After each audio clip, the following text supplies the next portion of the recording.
आदित्याय च सोमाय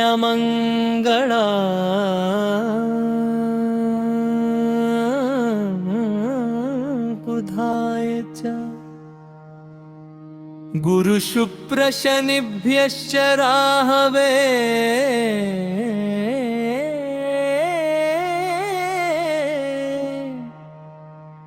केतवे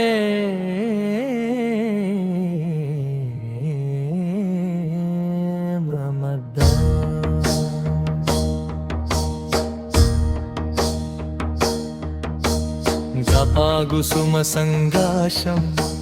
काश्यपेयं महाद्युतिं तमोरीं सर्वपापघं प्रणतोऽस्मि दिवाकरम् ददिशं घदुषाराभं क्षीरोदार्णवसम्भवं नमामि शशिनं सोमं शम्भोर्मुकुटभूषणम् धरणीगर्भसम्भूतं विद्युत्कान्ति समप्रभं कुमारं शक्तिहस्तं तं मङ्गलं प्रणमाम्यहम् प्रियङ्गुगलिगाश्यामं रूपेण प्रदिमं बुधं सौम्यं सव्यगुणोपेदं तं बुधं प्रणमाम्यहम् देवानां च ऋषीणां च गुरुं काञ्चनसन्निभं बुद्धिभूतं त्रिलोकेशं तं नमामि बृहस्पतिम् हिमकुन्दवर्णालाभं विद्यानां परमं गुरुं सर्वशास्त्रप्रवक्तानां भार्गवं प्रणमाम्यहम् नीलाञ्जनसमाभासं रविपुत्रं यमाग्लदं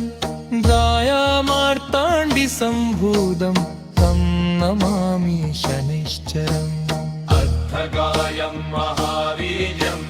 चन्द्रादित्यविमर्दकं सिंहिकागर्भसम्भूतं तं राहुं प्रणमाम्यहम्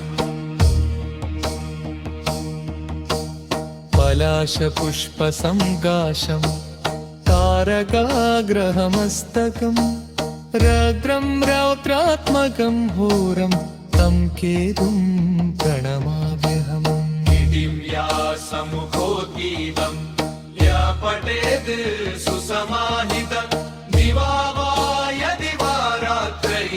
विघ्नशान्तिः भविष्यति नरनारीनृपाणां च भवेदुद् स्वप्ननाशनम् ऐश्वर्यमतुलं तेषाम् आरोग्यं पुष्टिवर्धनम् ग्रहनक्षत्रजापीदा तस्कराग्नि समुद्भवो ता सर्वा प्रशमं यान्ति व्यासे ब्रूदे न संशय